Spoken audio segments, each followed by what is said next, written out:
Auzubillahi minash-shaitanir-rajim. Bismillahir-rahmanir-rahim. This is Ahmad Sajjad and welcome to all of you once again on the platform of Thesis Brainly. ये current affairs का paper मैंने आपके सामने download कर लिया है, उसको जरा खोलते हैं, समझे यही आपके पास पेपर आया है। अब जरा सुनिएगा चीजों को गौर से, जो मैं आपको बताना चाह रहा हूँ। उम्मीद है कि आप इन्हीं चीजों के ऊपर अमल करेंगे। आपके पास करंट अफेयर्स का पेपर आया, ठीक है, सुबह 9 बजे या जितने बजे भी। सबसे पहले आपने क्या करना है, पेपर को पूरा पढ़ना है। ऑल्दो ये शायद छोटी सी बात लगे आप लोगों को, या एक ऐसी बात लगे कि जो कि हर ही टीचर बता रहा होता है, बट ये चीज बहुत इंपॉर्टेंट है। याद रखिएगा, majority of the student in your batch या आप लोगों में से भी बहुत सारे लोग ऐसे होंगे जो पूरा पेपर नहीं पढ़ेंगे। ठीक है, तो मैं अगेन रिपीट कर रहा हूँ, आपके पास कोई भी पेपर आता है, खासतौर पर इसमें हम करंट अफेयर्स और पाकिस्तान अफेयर्स की बात आ रहे हैं, तो जैसे ही पेपर आएगा आपने पहले वन बाय वन पूरे क्वेश्चन आराम से पढ़ने हैं। ठीक है, आपने क्वेश्चन 2 पढ़ा, what will be the strategic and political implication of US withdrawal from open sky treaty. आप समझते हैं कि आप नहीं कर पाएंगे। ठीक है, आपने दूसरा क्वेश्चन पढ़ा कि what are the similarities and dissimilarities between Nagorno Karabakh and Kashmir conflict. आपने बोला ठीक है यार, ये सवाल मैं कर सकता हूँ। आपने इसके ऊपर क्या कर दिया, क्वेश्चन 3 पे सर्किल कर दिया। Last two decades have been seen as the right of as the potent challenge to the liberal democracy throughout the world. What are the causes of the rise and how can the state attend to this challenge? आपने इसके ऊपर भी कर दिया कि ये सवाल मैं कर सकता हूँ या कर सकती हूँ।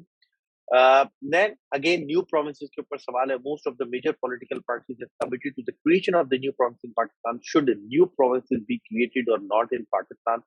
Elaborate your answer by giving references from new provinces debate, जो कि अभी हमारा अगला लेक्चर भी है।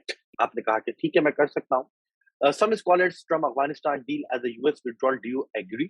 Can from Afghanistan please deal as a US withdrawal deal? Answer the question while discussing the contour of Afghanistan peace process. Question 6.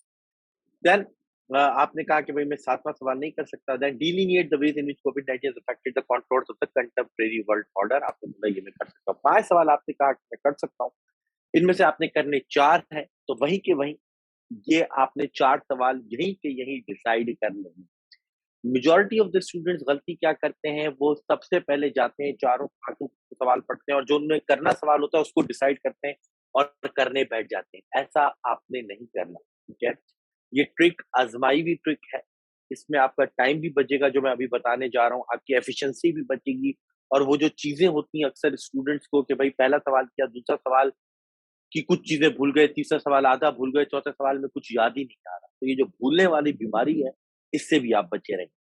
गए, आठों 6-7 के 7 सवाल पढ़े, उसमें से जो 4 करने हैं बेस्ट, उसको देन एंड देयर सिलेक्ट कर लिया और ये भी सिलेक्ट कर लिया कि उसकी सीक्वेंस क्या होगी। ठीक है, मैं करूँगा कि भाई पहला सवाल मैं ये करूँगा, दूसरा सवाल मैंने ये करना है, क्वेश्चन 3, तीसरा सवाल मैंने करना है अफ़गानिस्तान पीस प्रोसेस और चौथा सवाल मैंने करना है ये, बाकी ये वाला सवाल मैं नहीं कर रहा हूँ, तो मैं इसे क्रॉस कर दूँगा।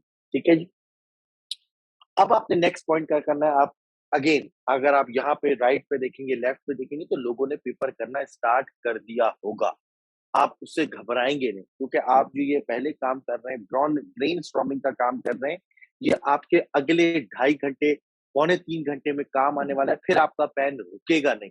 दूसरे स्टूडेंट्स क्या करेंगे, एक क्वेश्चन लिखने के बाद फिर क्वेश्चन पेपर लेके बैठ जाएंगे, सोचेंगे क्या करना है क्या नहीं करना। आप ये काम नहीं करेंगे, क्योंकि आप शुरू में सारा काम कर चुके होंगे। अच्छा, आपने 4 बेस्ट क्वेश्चन सिलेक्ट कर लिए, आपने उसकी सीक्वेंस भी सिलेक्ट कर ली। अच्छा, सीक्वेंस किस तरह सिलेक्ट करनी है, याद रखिएगा, पहला और आपका जो आखिरी क्वेश्चन होना चाहिए वो बेस्ट होना चाहिए। तीसरा क्वेश्चन वो होना चाहिए जो आपको 60-70% याद है। अगेन दूसरा क्वेश्चन भी वो हो सकता है जो 70-80% याद है। पहला और आखिरी क्वेश्चन बेस्ट होना चाहिए और बीच में 2 क्वेश्चन ऐसे होने चाहिए जो आप समझते हैं कि आपको उतने बेहतर याद नहीं है जितने होने चाहिए।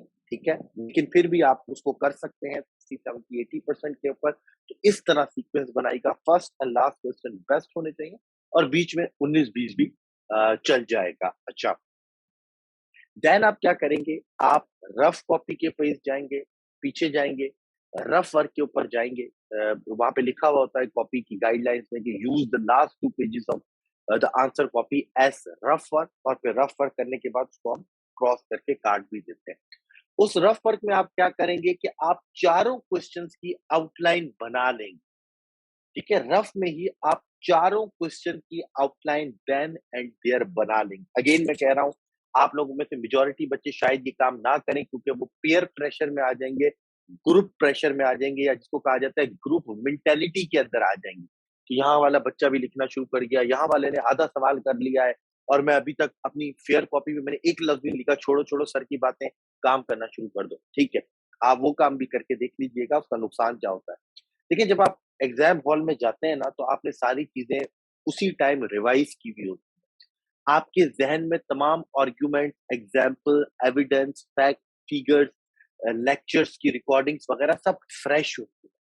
तो सबसे अच्छी बात यह है कि जब आप एग्जाम हॉल में जाएं, पेपर पढ़ें, उसमें से सिलेक्ट करें और उन चारों सवाल की रफ में जल्दी से चारों सवाल की आउटलाइंस बना लें कि आपने उसमें लिखना क्या है। इससे क्या होगा कि आपकी नॉलेज उस वक्त फ्रेश है, आप ज्यादा अच्छे आर्ग्यूमेंट्स वहां पर रफ में लिख लेंगे। फिर जब आप फेयर करने जाएंगे तो उन्हीं आर्ग्यूमेंट्स को फिर आप एलेबोरेट करेंगे। उसके अगेंस्ट क्या चीज है? उसके अगेंस्ट यह है कि अगर आप गए, आपने एक ही सवाल चूज किया और उसको लिखने बैठ गए, तो होता क्या है फिर शुरू के 35-40 मिनट्स आप पहले क्वेश्चन के अंदर बिल्कुल आपका माइंड एब्जॉर्ब हो जाएगा। आप फ्रेश गए, पहला क्वेश्चन सिलेक्ट किया, आपने पूरी नॉलेज उसके अंदर लगाई, आपका माइंड पूरा उस क्वेश्चन के अंदर एब्जॉर्ब हो गया। फिर जब आप दूसरे क्वेश्चन पे जाएंगे ना, तो यू स्टार्ट फॉरगेटिंग थिंग्स, क्योंकि पहला आपका कंसंट्रेशन माइंड सारा एक ही क्वेश्चन पे एब्जॉर्ब हो गया। तो with the passage of time दूसरे तीसरे चौथे क्वेश्चन में मुमकिन है कि आप कुछ आर्ग्यूमेंट भूल जाए जो कि शायद आपने याद किए थे। ठीक है, दैट इज वाई मेरा कहना अपने स्टूडेंट्स को हमेशा ये होता है, या मैं खुद भी यही फॉलो करता हूँ जब भी पेपर दिया, आगे भी अगर पेपर देना हुआ किसी भी लेवल के ऊपर, तो मैं हमेशा ये करता हूँ कि फ्रेश नॉलेज है, जाओ बेस्ट चार क्वेश्चन सिलेक्ट करो और देन इन देयर उसकी आउटलाइन रफ में बना लो। उसके बाद क्या करना है, अगेन बेस्ट क्वेश्चन लिखना शुरू कर देना है। एक क्वेश्चन लिखना है, आपने हर चीज आपकी बनी हुई है, कौन सा दूसरा क्वेश्चन करना है आपको ये भी पता है, दूसरा लिखना शुरू कर देना है, पीछे आउटलाइन उसकी भी बनी हुई है, तीसरा क्वेश्चन कौन सा करना है ये भी पता है, पीछे आउटलाइन उसकी भी बनी हुई है, चौथा क्वेश्चन कौन सा करना है वो भी पता है, पीछे आउटलाइन भी उसकी बनी हुई है। फिर आपका पेन रुकेगा नहीं। वो जो बच्चे आपसे आगे निकल गए थे वो आप देखेंगे एक क्वेश्चन के पास बैठे हुए होंगे, सोच रहे होंगे कौन सा करना है, 11:30 बज गए होंगे, आधे घंटे का टाइम है, बच्चे सोच रहे होते हैं कि चौथा सवाल कौन सा करना है, अच्छा ये कर लेते हैं, अच्छा वो कर लेते हैं, अच्छा यूं देख लेते हैं, उसमें उनका आखिरी क्वेश्चन जो है वो रह जाता है।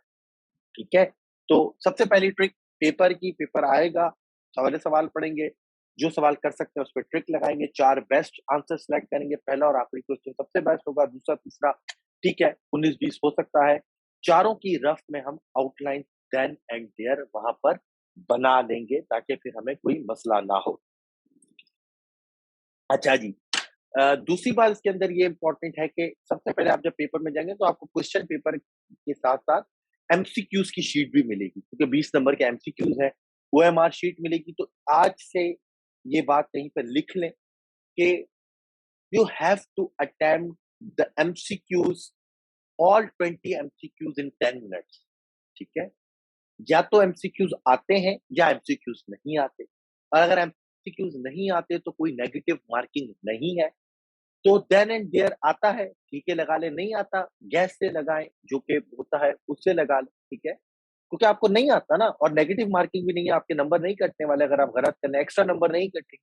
तो देन एंड देयर 10 मिनट में करना, ये नहीं करना कि कहीं से मदद आ जाएगी, ऊपर से कोई वही आएगी, अल्लाह ताला की मदद आ जाएगी, आधे घंटे बाद शायद कोई आपको एमसीक्यूज याद आ जाए, या 20 मिनट लेकर एमसीक्यूज के पेपर को आप लेके बैठे हुए हैं कि कुछ हो जाए। नहीं, 10 मिनट्स के अंदर आपने एमसीक्यूज देन एंड देयर करने हैं, चाहे कुछ भी हो जाए, क्योंकि 2 मिनट का काम है ना, आता है या नहीं आता, नहीं आता है तो जो है वो आपने गैस वर्क से काम करना है, आता है तो ठीक है, वहां पर भी आंसर ठीक हो जाएगा। 10 मिनट में आपने एमसीक्यूज किए, बाकी आपके पास बचे 2 घंटे 50 मिनट। ठीक है, तो ये हो गए आपके पास 170 मिनट। याद रखें, आपके पास एक क्वेश्चन को जो अटेम्प्ट करने का टाइम है वो 35 से 40 मिनट है। कितना है? 35 से 40 मिनट्स एक क्वेश्चन को करने का टाइम है। जैसे ही 35-37 मिनट्स होते हैं, आपने वो क्वेश्चन वहीं खत्म कर देना है। अगेन एक बात बोल रहा हूँ, वो भी लिख के रख लें कि हमारा जो मेन ऑब्जेक्टिव है, चाहे वो इस्लामियत का पेपर हो, करंट अफेयर्स हो, पाकिस्तान अफेयर्स हो, कोई भी पेपर हो, लेकिन करंट अफेयर्स पाकिस्तान अफेयर्स की इस टाइम पे बात हो रही है। हमारा जो मेन ऑब्जेक्टिव है वो है to attempt all 4 questions comprehensively. दोबारा रिपीट कर रहा हूँ, to attempt all 4 questions comprehensively. अक्सर बच्चे गलती क्या करते हैं, बल्कि इसको मैं ब्लंडर कहूंगा कि पहला क्वेश्चन 8 पेज का, 7 पेज का, 10 पेज का करते हैं, दूसरा क्वेश्चन 6 पेज का, तीसरा क्वेश्चन 4 पेज का और चौथा क्वेश्चन 1 पेज का। ठीक है, तो आखिर में चौथे नंबर में आपके कितने नंबर आ रहे होते हैं? 3 नंबर, 4 नंबर। तो वहां पर आपको बहुत ज्यादा नुकसान होता है। तो आपने क्या करना है, लेंथ सेम रखनी है, तमाम क्वेश्चंस को टाइम सेम देना है और 35 से 40 मिनट्स में कर देना है आपने एक सवाल। अक्सर आप जाएंगे पेपर में, ये होगा जब आप पहला क्वेश्चन लिख रहे होंगे, आप बोलेंगे यार अभी तो बहुत टाइम पड़ा है, 2.5 घंटे पड़े हैं, क्यों सर ने बोला मैं लिखता रहूं लिखता रहूं लिखता रहूं, आप बड़ी खुशी से लिखते रहेंगे, एंड में आपके पास टाइम नहीं बचेगा आखिरी क्वेश्चन के लिए। तो आज ये बात लिख लें कि 35 से 40 मिनट्स में आपने क्वेश्चन को रैप अप करना है। अपने जहन में 35 मिनट्स की लिमिट रखें। 35 मिनट्स की लिमिट रखेंगे तो कभी 37 पे कंप्लीट होगा, कभी 38 पे, कभी 40 पे। ठीक है, 40 की लिमिट जहन में नहीं रखिएगा तो फिर वो हमेशा 40 से ऊपर चले जाएगा, फिर आपको आखिरी क्वेश्चन में मसला होगा। ठीक है, तो टाइम लिमिट जहन में है, 10 मिनट्स में तमाम एमसीक्यूज करने हैं। Maximum length of answer Sarfaraz में बताता हूँ आपको, सब चीज बताऊंगा इंशाल्लाह, लेकिन जरा टाइम लिमिट पे बात करने दें, क्योंकि अक्सर मैं अपनी बात कर लेता हूँ। When I took the first time in 2018, मुझे टाइम मैनेजमेंट का अंदाजा नहीं था और हमेशा मेरा आखिरी सवाल डिस्पाइट नोइंग एवरीथिंग वो आधा रह जाता था। ठीक है ना, और सेकंड अटेम्प्ट में मैंने जैसी पहली अटेम्प्ट दी और मैं वापस आया, तो मैं हमेशा करता था, जब भी अटेम्प्ट देता था 12 के 12 पेपर खत्म होते थे, तो जिस दिन आखिरी पेपर होता था तो मैं घर आकर एक फुल शीट पेपर के ऊपर लिखता था कि मेरी डेफिशिएंसीज क्या थी इस अटेम्प्ट के अंदर ना, हर सब्जेक्ट का नाम लिख के, ऐसे, English composition, current affairs, Pakistan affairs, Islamia. तो मैं हर पेपर की डेफिशिएंसीज लिखता था ताकि मुझे अगले अटेम्प्ट में मदद मिले। तो हर पेपर में एक डेफिशिएंसी मेरी जरूर थी 2018 में, कि टाइम मैनेजमेंट। ठीक है, कि हाँ नहीं, फिर मैंने 2019 में उस डेफिशिएंसी कवर किया और फिर कोशिश की कि 4 सवाल बड़ी कॉम्प्रिहेंसिव वे से किए जाए। ठीक है, तो आपसे भी मैं ये कहूंगा कि आप वो चीज ना करें। ठीक है, मेरे एक्सपीरियंस से सीखें, दूसरे बच्चों के एक्सपीरियंस से सीखें। दैट इज व्हाट मैं हमेशा यही कहता हूँ, आप लोगों को भी कहा था, दूसरे बच्चों को भी कहता हूँ कि इस the the month in which we are sitting, and we are just 1.5 months away from the final examination of CSS 2022। तो आज से हम राइटिंग प्रैक्टिस शुरू कर, कम से कम रोजाना 2 क्वेश्चंस लिखें। और लिखने का मतलब ये नहीं कि सिर्फ लिखें, टाइम फ्रेम के अंदर लिखें। मैं हमेशा क्या करता था, स्टॉप वॉच खोलता था, and I have to make sure that I have to complete the answer in 35 to 40 minute. आपने भी यही करना है। ठीक है, रोजाना कम से कम 2 क्वेश्चन, 2 आंसर्स लिखें। और फिर जैसे ही एग्जाम करीब हो, 15-20 दिन रहते हो, तो कोशिश करें हफ्ते में 3 दफा 4 क्वेश्चन अटेम्प्ट करें। ठीक है ना, 4 क्वेश्चन अटेम्प्ट करें और देखें आपके कितने मिनट में हो रहे हैं। पहले टाइम ज्यादा लग रहा होगा, कोशिश करें लेकर आए, और फिर फाइनल एग्जाम में जाएंगे, आपको कोई मसला नहीं होगा। अगर आप फाइनल एग्जाम में सबसे पहले जाके लिखेंगे और आपकी राइटिंग प्रैक्टिस नहीं होगी, यकीन माने you can not attempt 4 question comprehensive. ठीक है, 3 से 4 बातें बताई, क्वेश्चन पूरे पढ़ने हैं, बेस्ट सिलेक्ट करना है, फिर सीक्वेंस भी सिलेक्ट कर लेनी है, आउटलाइन बना लेनी है। ठीक है, और फिर लिखते रहना है। टाइम मैनेजमेंट आपको बता दिया, 35 से 40 मिनट्स और 10 मिनट्स आपने करने हैं एमसीक्यूज। अगर आखिर में टाइम बच जाता है आपके पास 5 से 7 मिनट, तो अंडरलाइन करने चीजों को, एक जरा नजर डाल लें, क्वेश्चन नंबर देख लेंगे क्या है क्या नहीं है। ठीक है, अच्छा, एक और चीज, फिर मैं आहिस्ता आहिस्ता चीजों के ऊपर जाता हूँ कि अच्छा, किसी ने पूछा यहाँ पर, बहुत अच्छा क्वेश्चन किया कि सर एक क्वेश्चन की लेंथ कितनी होनी चाहिए? At least 6 to 7 pages. मैं तो आपको बोलूंगा 7 पेज जरूर लिख। अब 7 पेज का मतलब क्या है? 7 साइड्स की बात कर रहा हूँ। अक्सर बच्चे कंफ्यूज होते हैं, यानी अगर ये एक पेज है तो ये 1 साइड, ये 2 साइड, ये 3 साइड, ये 4 साइड, ये 5 साइड, ये 6 साइड और ये 7 साइड। ठीक है, तो 7 साइड्स का मिनिमम आपने क्वेश्चन का आंसर लिखना है। अभी जिन बच्चों ने नहीं लिखना शुरू किया, it is tough for them, but यकीन माने it is possible, it is 100% possible.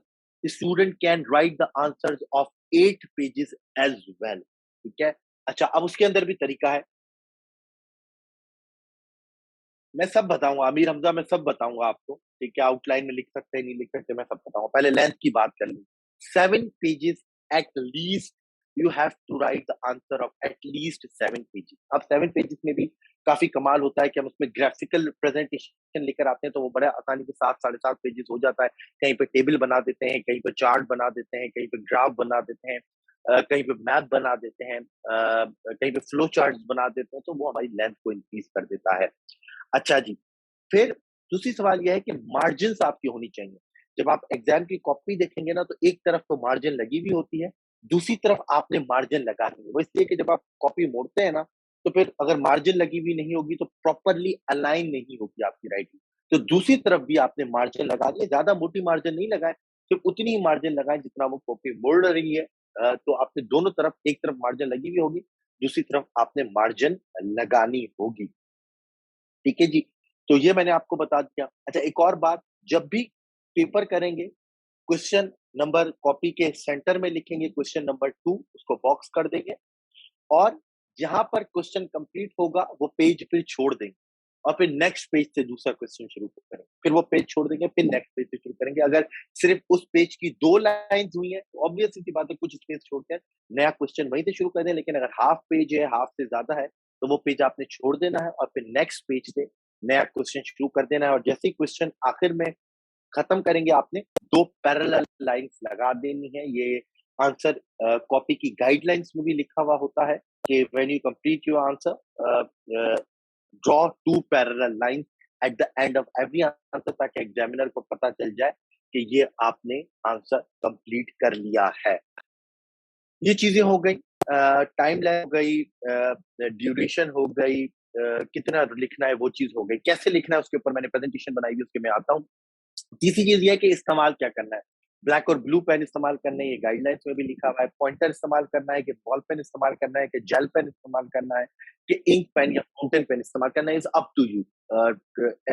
Explore करें डिफरेंट ऑप्शंस, बॉल पेन से भी लिख के देखें, फाउंटेन से भी लिख के देखें, जेल पेन से भी लिख के देखें, और डिफरेंट से भी लिख के देखें। और जो आपकी राइटिंग को बेहतर बना रहा है, राइटिंग को भी और आपकी स्पीड को बेहतर बना रहा है, उस पेन को, उस कंपनी को, कंपनी के पेन को यूज करें, किसी की बातों में ना आए। हो सकता है कि मुझे जो है वो कोई अच्छा पॉइंटर, दूसरा डक्स का पॉइंटर अच्छा लगता हो, आपको कोई दूसरा पॉइंटर रखा। और ये भी बात याद रखिएगा, जरूरी नहीं कि जो चीज महंगी चीज हो वही अच्छी हो। काफी दफा सस्ती चीज हमारी राइटिंग को अच्छा करती है और हमारी स्पीड को भी अच्छा करती है, तो वो भी आप यूटिलाइज कर सकते हैं। बहुत बच्चों वाली आपको बातें लगेंगी, लेकिन यकीन माने इट इज वेरी इंपॉर्टेंट। और आपको ये चीजें एग्जाम में पता चलेंगे, अच्छा यार मैं इस पेन से लिख लेता तो ये होता। पेन ज्यादा लेके जाइएगा, ठीक है, उसमें नहीं देखिएगा। अक्सर मैं देखा हूँ इधर उधर, नहीं, पेन ज्यादा लेके जाए, अपनी चीजें आपके पास होनी चाहिए। अगर आप मार्कर से हेडिंग डाल सकते हैं, आपकी मार्कर से राइटिंग अच्छी है, तो हेडिंग्स आपने फिर ब्लैक और ब्लू मार्कर से डालनी है। Few handle the cut marker, अगर किसी को कट मार्कर की टर्मिनोलॉजी पता है या उसने लिखा है, अगर कट मार्कर को आप हैंडल कर सकते हैं, तो it is good to use cut marker in the copy. But अगर आप मार्कर को सही तरह इस्तेमाल नहीं कर सकते, उसकी राइटिंग आपकी खराब हो रही है, तो फिर आप मार्कर यूज ना करें और ब्लैक और ब्लू पेन ही इस्तेमाल करें। अच्छा जी, नेक्स्ट यहाँ पर किसी ने क्या पूछा था। अच्छा, अब आ जाए कि भाई आपने, यहाँ तक सबको बातें क्लियर है, यहाँ तक सब बातें क्लियर है। किसी को कोई सवाल, एक सवाल है आउटलाइन का, वो मैं आंसर आगे करूंगा। ठीक है। अच्छा, अब आपका पास क्वेश्चन आ गया, ठीक है। फॉर एग्जाम्पल यहाँ पे मैंने क्वेश्चन लिखा हुआ भी है। आपके पास क्वेश्चन क्या है जी? What major economic challenges are faced by Pakistan? What recommendations do you suggest in dealing with these issues? तो ये आपके पास क्वेश्चन है। सबसे पहले आपने टैग वर्ड्स को देखना है कि इसके टैग वर्ड्स क्या है। व्हाट है, वेयर है, एक्सप्लेन है, एनालाइज है, क्रिटिकली एवेल्युएट है, क्रिटिकली एनालाइज है। मेरे ख्याल में ये सब इसके ऊपर आपका लेक्चर नहीं हुआ। इस लेक्चर के बाद में ये लेक्चर आपके साथ शेयर कर दूंगा कि क्वेश्चन टैग्स को आपने किस तरह यूज करना है, क्वेश्चन डिस्क्रिप्टर्स को आपने किस तरह समझना है। तो आपने ये देखना है पहले कि भाई एनालाइज करना है इस चीज को, कि डिस्क्राइब करना है, क्या एक्सप्लेन करना है, क्या एग्जामिन करना है। तो ये चीजें आपको पता होना चाहिए किसकी क्या डिस्क्रिप्शन है, और उसी बेसिस के ऊपर आपने वो आंसर लिखना है। इसके बाद इसी का लेक्चर है क्वेश्चन डिस्क्रिप्टर्स का, कि क्या होते हैं, किस तरह होते हैं, किस तरह हम डिवाइड करते हैं। अभी तक आपका क्वेश्चन डिस्क्रिप्टर्स का लेक्चर नहीं हुआ, ठीक है ना? मैं सही कह रहा हूँ?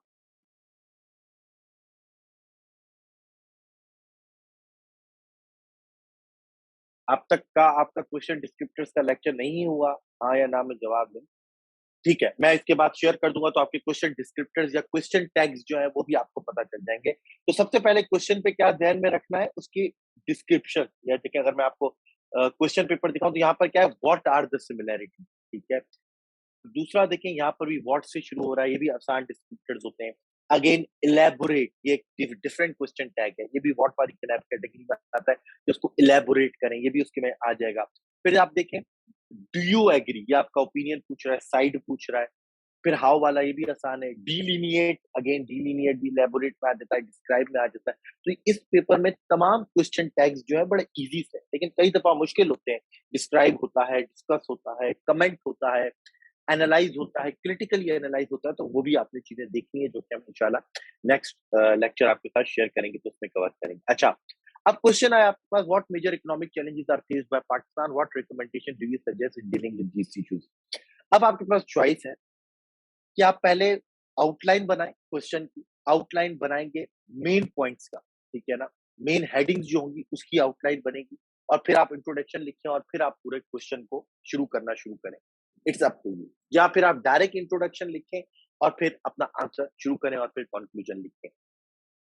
आउटलाइन बनानी चाहिए या नहीं बनानी चाहिए, it's totally depend on your writing speed and time management. If you manage the time and if you can attempt all four questions comprehensively with outline, तो आपको आउटलाइन बनानी चाहिए। देखिए, मैंने इस लेक्चर के स्टार्ट में कहा था कि हमारा जो प्राइम पर्पस है, प्राइम ऑब्जेक्टिव है, वो क्या है, वो चार क्वेश्चन पूरे करना है।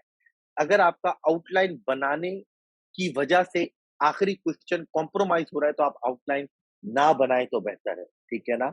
और अगर आउटलाइन बनाने के साथ आपके चारों क्वेश्चन अच्छे तरीके से हो रहे हैं, तो आउटलाइन आप बनाएं और फिर आप क्वेश्चन को लिखना शुरू करें। लेकिन ये बात याद रखिएगा, if you want to make outline, then try to make outline all four question. ये ना हो कि एक क्वेश्चन में आउटलाइन बने, फिर दो क्वेश्चन में ना हो, फिर आखिरी क्वेश्चन में बना हुआ हो।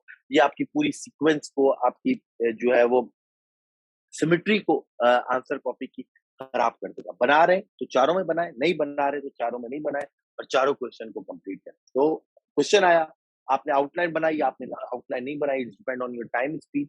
फिर आपने क्या करना है, इंट्रोडक्शन लिखना है, उसके बाद आंसर लिखना है और कंक्लूजन लिखना है। अब सवाल ये पैदा होता है कि इंट्रोडक्शन किस तरह लिखना है, क्योंकि इंट्रोडक्शन बहुत इंपॉर्टेंट है, एक कंक्लूजन बहुत इंपॉर्टेंट है। ठीक है, इंट्रोडक्शन बहुत इंपॉर्टेंट है, कंक्लूजन बहुत इंपॉर्टेंट है। इन दो चीजों के ऊपर आपने खास ख्याल रखना है। बाकी का सवाल किस तरह रखना है वो भी मैं बताऊंगा, लेकिन पहले बात कर लेते हैं किसी भी सवाल के इंट्रोडक्शन। सबसे बात, इंट्रोडक्शन की लेंथ कितनी होनी चाहिए, आपके सामने बनी हुई इंट्रोडक्शन की लेंथ 1 2 3 4 5 6 7 8 9 10 11 12 10 to 11 लाइन्स, ठीक है। 10 11 12 लाइन्स के ऊपर आपका इंट्रोडक्शन खत्म हो जाना चाहिए, इससे बड़ा इंट्रोडक्शन नहीं होना चाहिए, ठीक है। 10 11 12 लाइन्स, 10 हो 8 भी हो जाए तब भी ठीक है। 8 to 10 लाइन्स, 8 to 12 लाइन्स कर लूं तो ज्यादा बेहतर है। 8 to 12 लाइन्स का आपने इंट्रोडक्शन लिखना है। अब इंट्रोडक्शन कैसे लिखेंगे, ठीक है जी। How to write outline and introduction. अगर आप आउटलाइन बना रहे हैं तो पहले आप आउटलाइन बनाएंगे, फिर आप इंट्रोडक्शन लिखेंगे। आउटलाइन और इंट्रोडक्शन के लिए आपके पास 7 से 8 मिनट है, बल्कि मैं इसको बोलूँ 6 से 8 मिनट है आपके पास, जिसमें आपने अगर आउटलाइन बना रहे हैं तो आउटलाइन भी बनानी है और एक अच्छा इंट्रोडक्शन लिखना है। जैसे कि मैंने कहा कि इंट्रोडक्शन इज वेरी इंपॉर्टेंट, उसमें कोई ग्रामेटिकल एरर नहीं होना चाहिए, उसके अंदर कोई कट वगैरह नहीं होना चाहिए, एक्सप्रेशन बहुत अच्छी होनी चाहिए। क्या होगी आउटलाइन, मैंने कहा कि अगर आप आउटलाइन बना रहे हैं तो सिर्फ मेन पॉइंट्स को कवर करेंगे, ठीक है। इंट्रोडक्शन की जो वर्ड लिमिट है, वो 100 वर्ड्स है, या वर्ड लिमिट्स को ना भी फॉलो करें तो 8 to 12 लाइन्स में आपको बता चुका हूँ। Then directly hit the topic instead of dragging the discussion. ये बहुत इंपॉर्टेंट पॉइंट है। इंट्रोडक्शन में आपने directly hit the bullseye, ठीक है, बातें नहीं करनी। If the question is demanding what are the macro economic challenges and what are its solution, तो आपने सिर्फ उस क्वेश्चन में मैक्रो इकोनॉमिक चैलेंजेस और उनके सॉल्यूशंस ही बताने। If the question is critically evaluate the geostrategic and geoeconomic vision of Belt and Road Initiative, तो उसको पहले बताना नहीं शुरू कर देना कि बेल्ट एंड रोड इनिशिएटिव क्या था क्या नहीं था।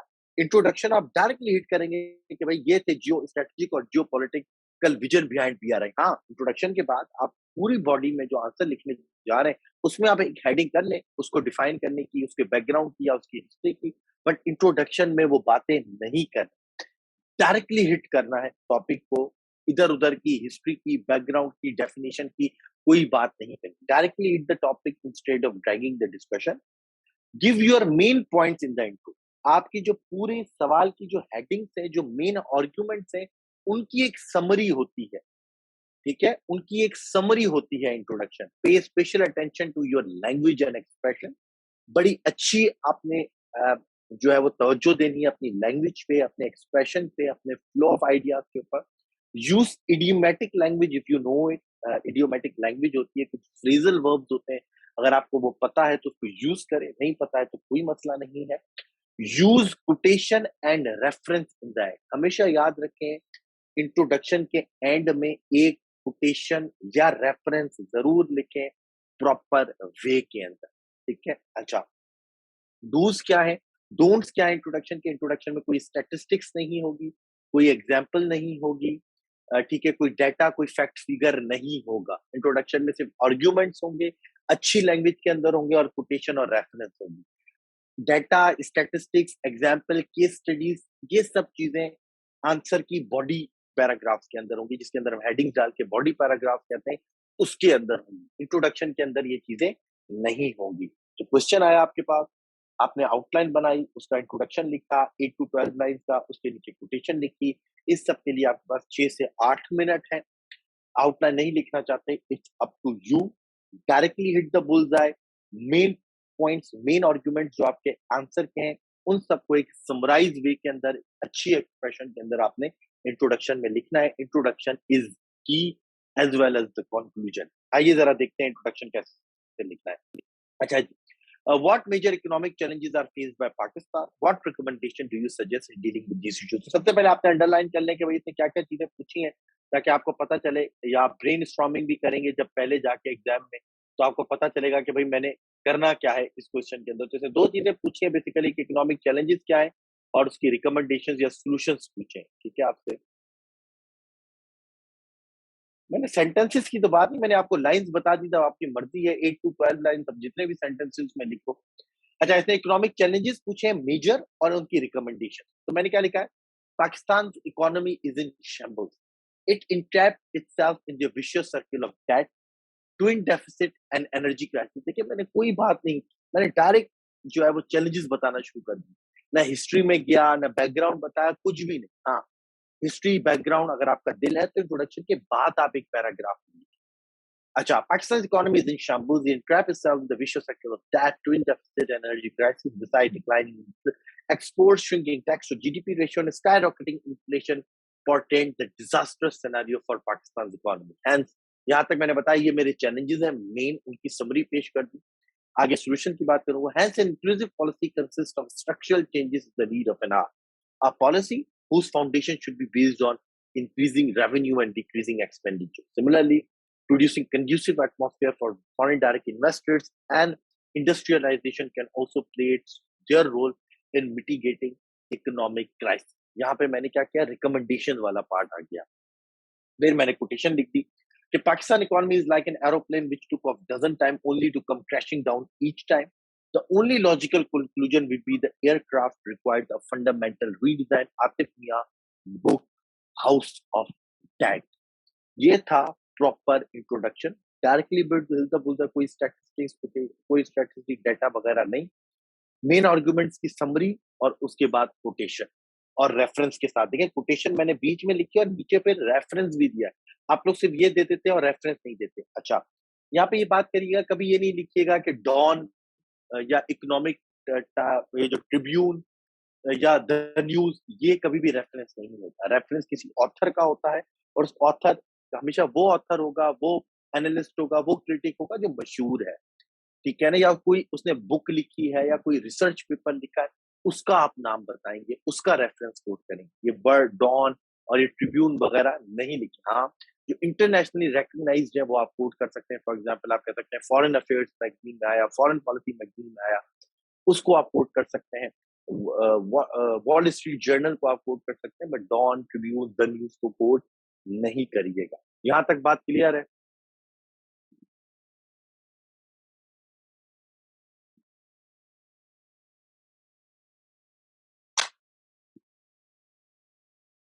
ठीक है, एक एक चीज मैं क्लियर करता जा रहा हूँ, उम्मीद है कि आप इन बातों को प्रैक्टिस में भी लेकर आएंगे और आप देखिएगा इससे आपका कितना फायदा होता है।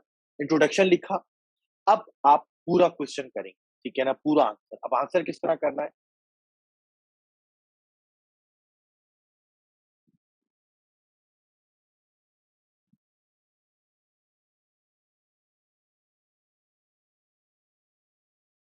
आंसर किस तरह करना है, how to write complete answer, divide the whole answer into headings and sub headings. ठीक है, आपने पूरा आंसर को हेडिंग्स और सब हेडिंग्स में डिवाइड करना है। ठीक है, और जो सब हेडिंग्स होंगी उनके पैराग्राफ भी 8 to 10 लाइन से ज्यादा बड़े नहीं होंगे। एक बात अपने दिमाग में आज अच्छी तरीके से बिठा ले, do not right long paragraph. ठीक है, कभी भी लॉन्ग पैराग्राफ नहीं लिखने। एक पेज के ऊपर 2 पैराग्राफ लिखने आपने आंसर कॉपी के। ठीक है, बड़ी आसानी से 2 पैराग्राफ लिखने। एक पेज के ऊपर एक एक पैराग्राफ नहीं लिखिएगा, बड़ा रॉन्ग इंप्रेशन जाता है। पैराग्राफ में ज्यादा बातें नहीं करनी होती, पैराग्राफ में सिर्फ आपने आर्ग्यूमेंट देना है, उसका एविडेंस देना है, आर्ग्यूमेंट देना है, उसका एविडेंस देना है, एंड दैट इज इट। तो शॉर्ट पैराग्राफ लिखने, 8 to 10 लाइन। ठीक है, again I am repeating, write short paragraph, short body paragraph as far as the whole answer is concern. तो मेन हेडिंग्स आएंगी, उनकी सब हेडिंग्स आएंगी। अच्छा, जो मेन हेडिंग है ना, उसमें जो की वर्ड्स हैं आपके, सेंटर वर्ड्स हैं आपके क्वेश्चन के, वो जरूर आएंगे। फॉर एग्जाम्पल, यहाँ पे अगर क्वेश्चन है,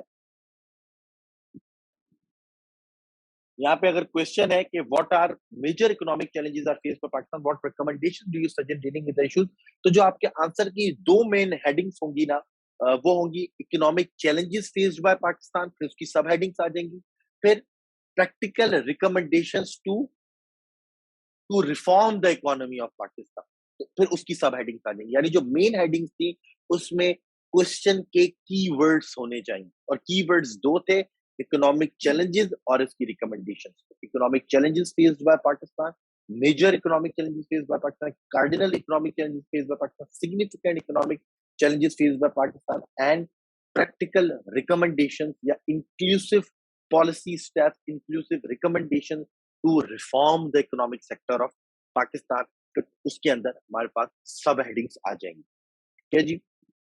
अच्छा, फिर हेडिंग देते वक्त आपने ये ख्याल रखना है, याद रखिएगा सारा कमाल हेडिंग का है। एग्जामिनर ज्यादातर आपकी हेडिंग्स पढ़ता है और फिर नंबर देता है, तो सारा कमाल, सारा आर्ट और सारा एफर्ट आपने हेडिंग डालने में लगाना है। Your heading should be self explanatory. Heading आपकी सेल्फ एक्सप्लेनेटरी होनी चाहिए, कि सिर्फ अगर मैं सब हेडिंग पढ़ूं तो मुझे पता चल जाए कि इस पैराग्राफ में ये क्या लिखना चाह रहा है। Use phrases and sentences instead of one word और टू वर्ड। अपने अच्छे phrases, अच्छे sentences यूज करने इंस्टेड ऑफ वन वर्ड और टू वर्ड। सिर्फ इकोनॉमिक चैलेंजेस, रिकमेंडेशंस नहीं लिखना, प्रॉपर फ्रेज या सेंटेंस लिखना है कि cardinal economic challenges faced by Pakistan. ठीक है, the economic challenges in trap Pakistan economy. कोशिश करें इनोवेशन लेकर आए, कोशिश करें अच्छी एक्सप्रेशन यूज करें, कोशिश करें कॉमन प्लेस या क्लीशे जो हेडिंग्स होती है उनसे अपने आप को डिफरेंशिएट करें। ठीक है ना, कि economic changes face by Pakistan, तो हर बच्चा डालेगा। ठीक है ना, ये तो हर every student will write, can write these heading. आपने यही बात करनी है, अच्छे वर्ड्स के साथ, अच्छे फ्रेजेस के साथ, इनोवेटिव तरीके के साथ। ठीक है, although it is easier said than done, it required lot of practice, lot of reading, a lot of skill, और फिर इस बात की कोशिश कि थ्रू आउट आपके जहन में ये होने चाहिए कि हाउ कैन आई डिफरेंशिएट और distinguish my copy, my answer copy और my answer from the rest of the candidates. अगर आपका ये गोल है, ये ऑब्जेक्टिव है, देन ही आप ये मेहनत करेंगे। अगर आपका सिर्फ ये गोल है भाई मैं भी वही लिखूंगा जो सब लिख रहे हैं, देन तो फिर मसला ही नहीं है।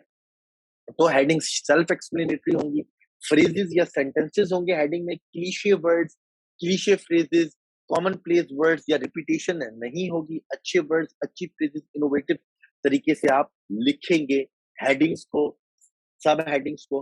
मेन हेडिंग्स ब्लू से डालने हैं तो सब हेडिंग ब्लैक से होगी, मेन हेडिंग ब्लैक से डालने हैं तो सब हेडिंग ब्लू से होगी, मार्कर से, पेन से, वो आपकी मर्जी है। Pay special attention to question descriptors and answer according to it, ये मैं पहले भी बता चुका हूँ। क्वेश्चन डिस्क्रिप्टर पे खास तौर पे तवज्जो देनी है, एक्सप्लेन है, एलेबोरेट है, एनालाइज है, क्या है। पे स्पेशल फोकस टू, अच्छा, इस पे मैं बात आऊँ। आखिरी लाइन, हाइलाइट या एक्सेंचुएट द मेन पॉइंट। जब भी आप पैराग्राफ लिखेंगे, बॉडी पैराग्राफ या सब हेडिंग के अंदर जो आपका पैराग्राफ होगा, उसके जो मेन पॉइंट्स है ना, जो मेन आर्गुमेंट है या जहां पर आप स्टैटिस्टिक्स या एविडेंस या एग्जांपल या केस रेफरेंस यूज कर रहे हैं, उसको आपने अंडरलाइन कर लेना है। ब्लू से लिख रहे हैं तो ब्लैक से अंडरलाइन कर ले, ब्लैक से लिख रहे हैं तो ब्लू से अंडरलाइन कर ले। एक तो आपकी हेडिंग सेल्फ एक्सप्लेनेटरी हो जाएगी, और फिर जो आपने पैराग्राफ लिखा है उसमें भी एग्जामिनर को ढूंढने की जरूरत नहीं है। आपने उस मेन पॉइंट को आपने क्या किया होगा, 1.5 सेंटेंस 2 सेंटेंस को आपने अंडरलाइन किया होगा कि भाई ये रहा मेरा एविडेंस। आपकी कॉपी पे बस वो पेज मुड़ता जाएगा और उसको सारी चीजें खुद ब खुद नजर आएंगी कि भाई फैक्ट्स भी हैं इसके अंदर, एग्जाम्पल भी हैं, केस रेफरेंसेस भी हैं, कोटेशंस भी हैं। उसको कहीं ढूंढने की जरूरत नहीं पड़ेगी। In a nutshell I am trying to say that facilitate the examiner as much as you can. ठीक है, एग्जामिनर के पास टाइम नहीं होता। सीएसएस का एग्जाम है, वो आपको पास करने के लिए नहीं बैठा, वो आपको नंबर देने के लिए नहीं बैठा, वो आपको फेल करने के लिए बैठा, आपके नंबर काटने के लिए बैठा। You have to convince him or her that आपको नंबर देने हैं।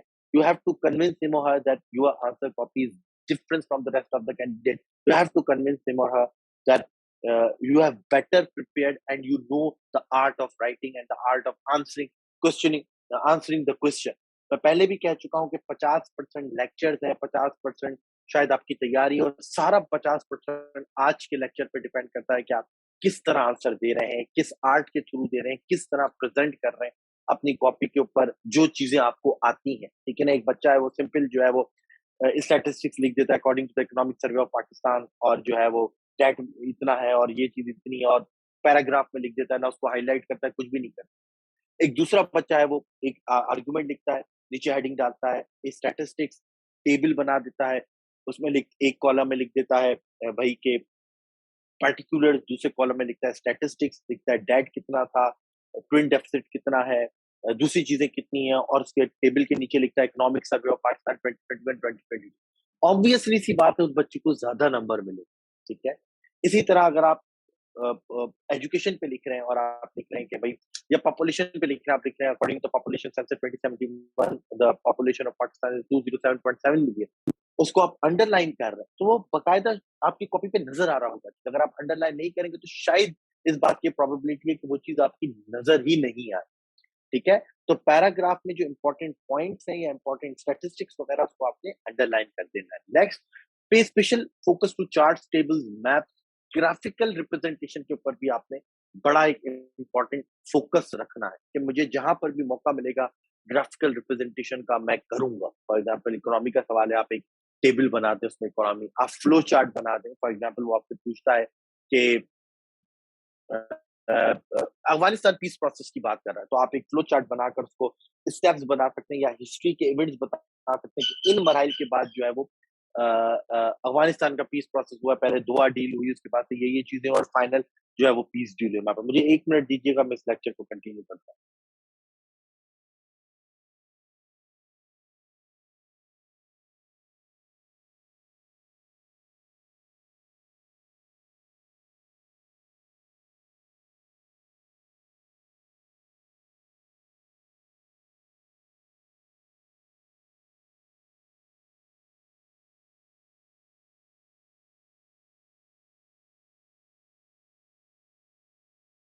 ठीक है, आपसे वो मेजर इकोनॉमिक चैलेंजेस पूछ रहा है, तो आप मेजर इकोनॉमिक चैलेंजेस लिखकर फ्लो चार्ट बनाकर, और मेजर इकोनॉमिक चैलेंजेस आपको चार्ट की सूरत में बनाकर और फिर उसको नीचे डिस्क्राइब कर सकते हैं सब हेडिंग्स की सूरत के अंदर। ठीक है, तो इस तरह की आप इनोवेशन लेकर आए अपने आंसर के में, और इस चीज में बनाए जहां पर मैप जरूरी है तो एक रफ सा सही सा आप मैप बना सकते हैं, और डिफरेंट चीजें हैं जिससे आप ग्राफिकल रिप्रेजेंटेशन कर सकते हैं। क्या है, स्ट्रेटजी चार्ट फॉर्म में दें या पैराग्राफ फॉर्म में? देखिए, इट्स अप टू यू। अगर आप चार्ट की फॉर्म में देते हुए अपनी राइटिंग स्पीड बरकरार रख सकते हैं, आप दें, बहुत अच्छी चीज है। टेबल की फॉर्म में नहीं है, कहीं पर टेबल बना दें और कहीं पर पैराग्राफ में दें, और अगर पैराग्राफ में दे रहे हैं तो उसको हाईलाइट कर दें। अमीर हमजा कह रहे थे answer write in blue pen can be write stats और रेफरेंस। बिल्कुल, आप ब्लैक पेन से भी कर सकते हैं स्टेट्स और रेफरेंस, बिल्कुल आप इस तरह कर सकते हैं। अच्छा, फिर आपने क्या किया, आपका इंट्रोडक्शन हो गया, आपके बॉडी पैराग्राफ्स हो गए सारे हेडिंग्स और मेन हेडिंग्स के साथ। फिर आपने लिखना है कंक्लूजन। ठीक है? अक्सर बच्चे कंक्लूजन 1 या 2 लाइन का लिखते हैं, ये नहीं है। जितना आपने इंट्रोडक्शन लिखना है, उसका 75% आपका कंक्लूजन होना चाहिए। अगर आप 8 टू 10 लाइन्स का 8 टू 12 लाइन्स का आप अगर इंट्रोडक्शन लिख रहे हैं, तो 6 टू 8 लाइन्स का आपका एक प्रॉपर कंक्लूजन होना चाहिए, जिसमें आप पूरे क्वेश्चन को समराइज़ करेंगे और एक पॉजिटिव नोट के ऊपर खत्म करेंगे। देन अगेन कंक्लूजन के एंड में भी आपकी एक कोटेशन ज़रूरी है, अच्छी चीज़ है, वैल्यू एडिशन है। यहाँ पर कोई चीज़ सही या गलत नहीं होती। Everything is all about value addition because it's a competitive exam. जितनी वैल्यू ऐड करेंगे उतने चांसेस ज़्यादा है कि यू विल गेट एलोकेशन। ठीक है जी? तो conclusion again 8 to 10 8 to 12 lines का इंट्रोडक्शन है, तो 6 टू 8 लाइन्स का कंक्लूजन होगा। प्रॉपर कंक्लूजन होगा। 5 टू 8 लाइन्स कर लें इसको कंक्लूजन को, 5 टू 8 लाइन्स का कंक्लूजन हो जाएगा। और फिर जो है आप जो है उसको कोटेशन पे एंड करेंगे। 1 सेकंड दीजिए।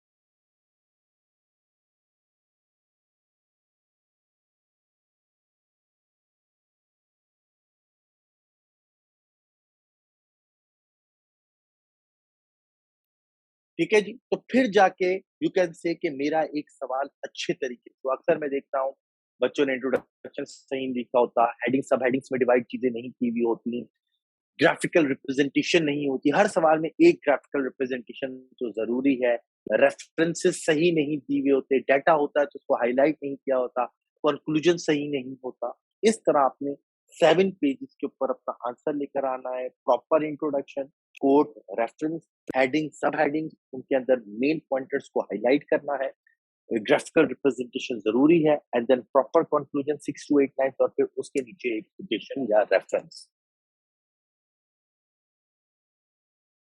Sir, two quotation, one in introduction and second one in conclusion, not more than two quotation. It's up to you, Sarfaraz, कि अगर आप बॉडी पैराग्राफ में किस तरह अपने आर्ग्यूमेंट्स को सब्सटेंशिएट कर रहे हैं। अगर आप बॉडी पैराग्राफ में आपके पास स्टैटिस्टिक्स है, एग्जांपल है, ठीक है, 2 कोटेशन मैक्सिमम है एक सवाल के अंदर। लेकिन अगर आप बॉडी पैराग्राफ में आपके पास फैक्ट एंड फिगर नहीं है कहीं जगह पर, आप वहां पर भी कोटेशन डालना चाह रहे हैं, तो आप लिख सकते हैं। लेकिन मस्ट जो है वो इंट्रोडक्शन और कंक्लूजन में तो बहुत जरूरी है।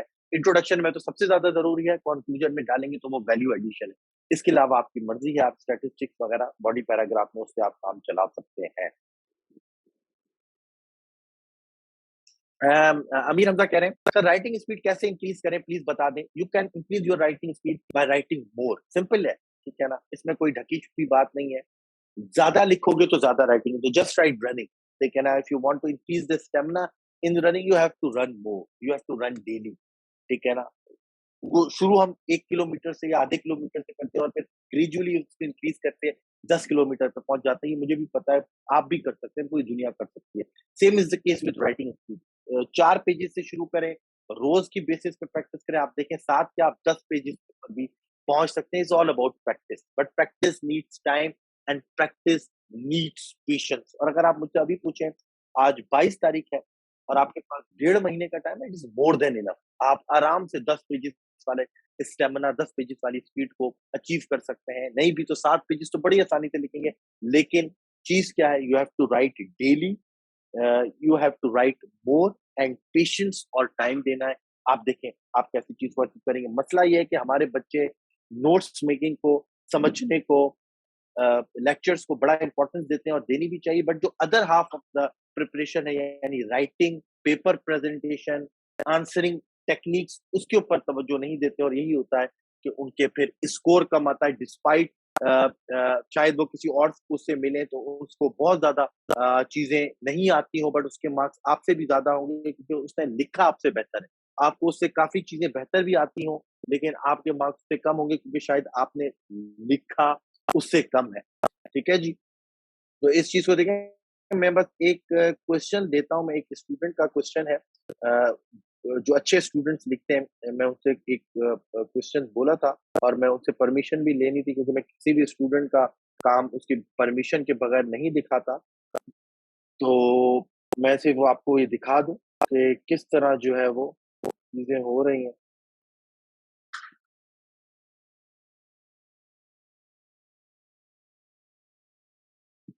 और किसी को कोई सवाल है तो पूछे।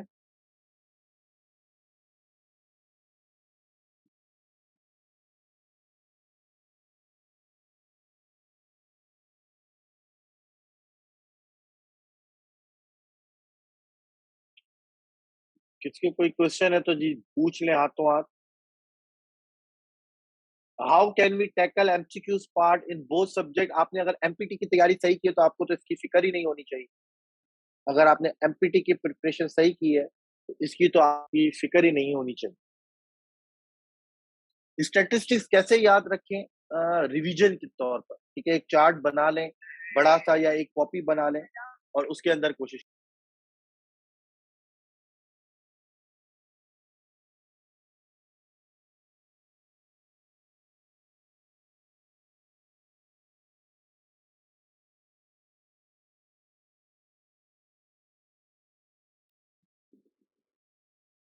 अच्छा जी, I have to complete the essay may I leave? आपकी मर्जी है मरियम, अगर आपको लग रहा है कि वो चीज जरूरी है, ये चीज सही है, सब आपको छोड़ना है, लेनी है क्लास, इसमें कोई कोई फोर्स नहीं है, कोई कोवर्जन नहीं है। You can leave as well if you want. अच्छा जी, मैं सिर्फ आपको आंसर दिखा दूं। अच्छा, Amir Hamza sir, what if you prepare question in single domain, question came in two और more domain, then how tackle the question? तो आपने क्यों सिंगल डोमेन में प्रिपेयर कर रहे हैं? आप उसको चीजों को प्रिपेयर कर रहे हैं ना, ठीक है। ये तो कोई सवाल नहीं हुआ कि सर अगर हमने जो प्रिपेयर किया उसके अलावा सवाल आ गया तो हम कैसे लिखेंगे, मतलब कैसे आंख बंद करेंगे तो नहीं ना, मतलब दुआ मांगते तो नहीं आएगा। Obviously you have to prepare well, you have to prepare various dimensions. फिर आपने काफी टॉपिक्स कवर किए हुए होते हैं और काफी सब्जेक्ट्स कवर किए हुए होते हैं, तो हर सब्जेक्ट की try to incorporate knowledge in that answer as well. जरूरी तो नहीं है ना कि जो आपने करंट अफेयर्स में पढ़ा सिर्फ वही करंट अफेयर्स के पेपर में लिखा है। नहीं, आप पाकिस्तान अफेयर्स का भी लिख सकते हैं, आप ऐसे का भी लिख सकते हैं, आप इंटरनेशनल रिलेशंस का भी लिख सकते हैं, आप पॉल साई की नॉलेज भी लिख सकते हैं, आप सोशियोलॉजी की नॉलेज भी लिख सकते हैं, जेंडर स्टडीज की भी नॉलेज लिख सकते हैं। तो तमाम सब्जेक्ट ओवरलैपिंग, ठीक है। तो जरूरी नहीं है कि आप उसमें लिखें।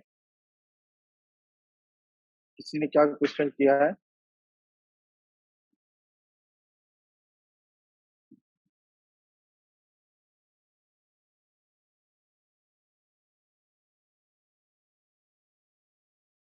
Democracy and literacy two domain question. Democracy literacy पे कभी सवाल तो नहीं आया, वो ऐसे आया है, ठीक है। तो ये ऐसे की क्लास तो है ही नहीं।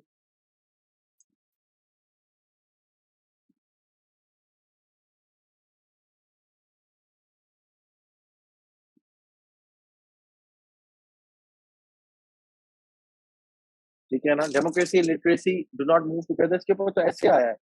अगर आप ऐसे की क्लास होती तो फिर उसके ऊपर हम बात करते, क्योंकि ऐसे is a different ball game. ऐसे का मसला ये होता है कि ऐसे, बताता हूँ, एक सेकंड दें, मैं जरा वो बस क्वेश्चन मंगवा लूं ताकि आप लोगों को क्वेश्चन दिखा दूं, ताकि ये लेक्चर बड़े अच्छे तरीके से हो जाए।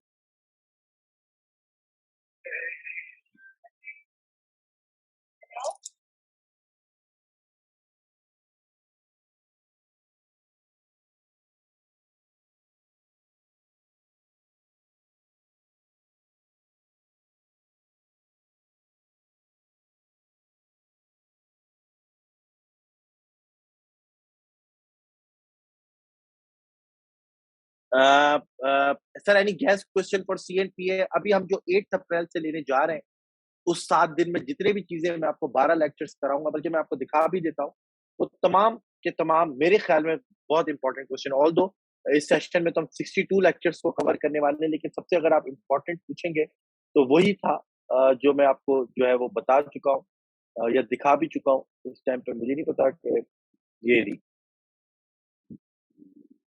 ये जो टॉपिक्स थे,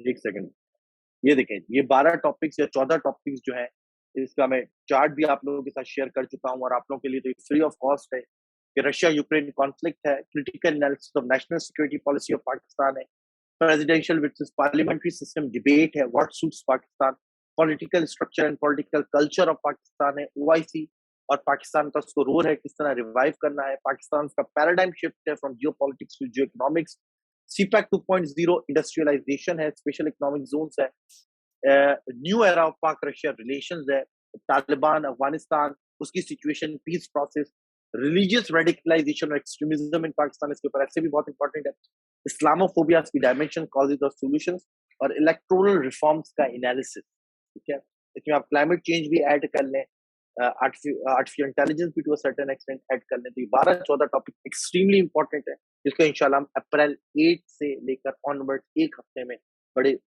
स्पीड के साथ और बड़े कॉम्प्रिहेंसिव मेथड के साथ और इंक्लूसिव वे के साथ हम जो है वो इसको कवर करने जा रहे हैं। तो सबसे पहले आपने यही टॉपिक्स प्रिपेयर करने हैं, और फिर इसके अलावा आपने फिर डिफरेंट टॉपिक्स को प्रिपेयर करना है, क्योंकि ये टॉपिक बहुत इंपॉर्टेंट है। ठीक है जी, और कोई सवाल?